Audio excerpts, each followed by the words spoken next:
Hello student, LBT study channel পক্ষ থেকে সবাইকে স্বাগত জানাই। আজকের ভিডিওর মাধ্যমে তৃতীয় শ্রেণী ইংরেজি বিষয়ে 2026-এ ফার্স্ট সামেটিভ এভালুয়েশন আরেকটা সাজেশন নমুনা কোশ্চেন এই ভিডিওতে আলোচনা করা হবে।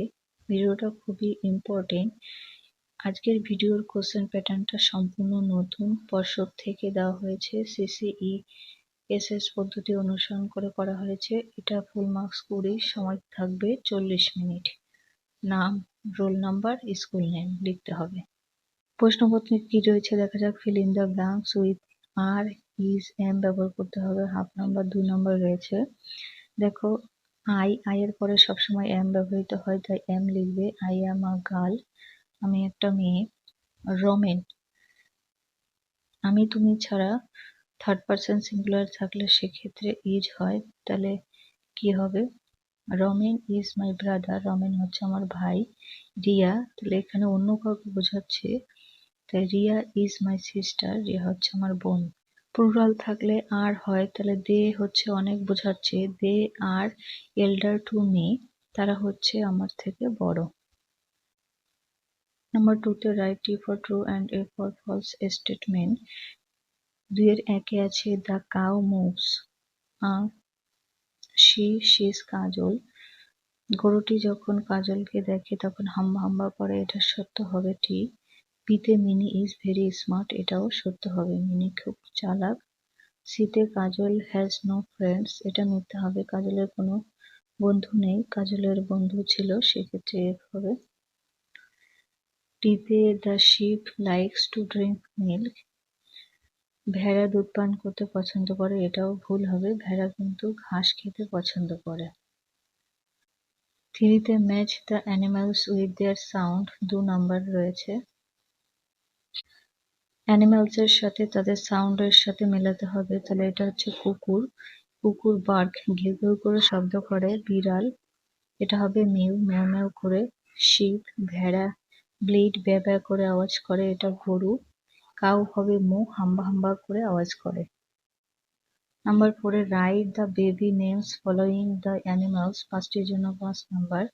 4-এর এতে আছে ডগ, তাহলে ডগ এর বাচ্চা হবে পাপ্পি।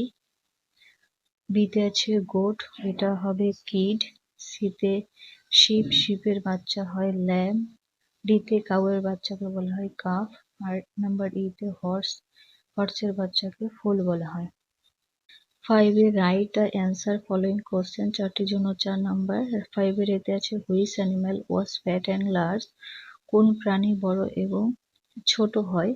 অ্যান্সার হবে the camel was fat and large, উট ছোট এবং বড় হয়। বিতে who pounced on the camel, answer হবে the lion and the tiger pounced on the Camel.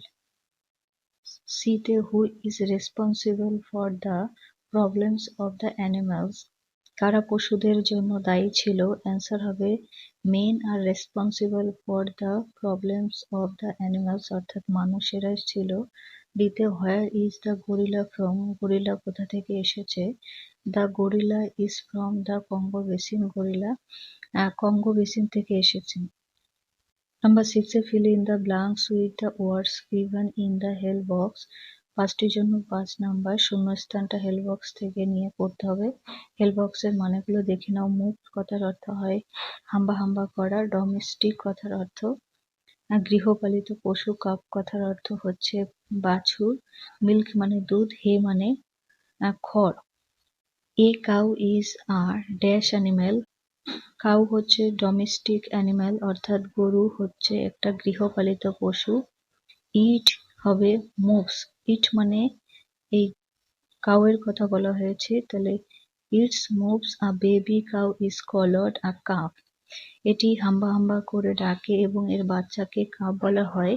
Cows eat hay, green leaves and grass, গরু খড়, সবুজ পাতা এবং ঘাস খায়। The cow gives us milk, গরু আমাদের দুধ দেয়। আশা করি প্রত্যেকেই বুঝতে পারছো।